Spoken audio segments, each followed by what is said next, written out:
How did Geico transform from an insurance provider to a master of the unexpected?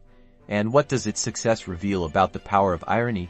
Let's delve into Geico's marketing strategy, highlighting the clever use of irony and the engaging stories within its advertisements. Geico, a well-known name in insurance, has built its reputation not just on service, but also its unique ad campaigns that consistently feature elements of a horror movie.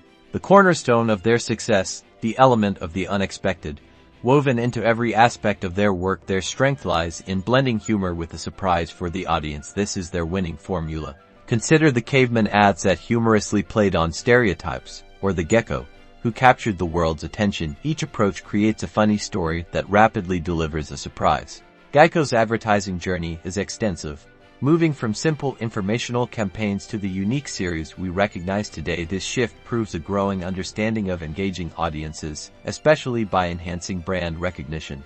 The formula also features the unexpected twist. This is vital for producing memorable advertisement. The combination of an insurance company with horror movie elements is not only fun, but it also subtly links its product with the public's subconscious troubles. In summary, Geico's horror-themed ads thrive because they recognize what their customers want: a comedy and creativity. This underlines the power of irony in advertising. With these unexpected elements, Geico has created a lasting marketing advantage.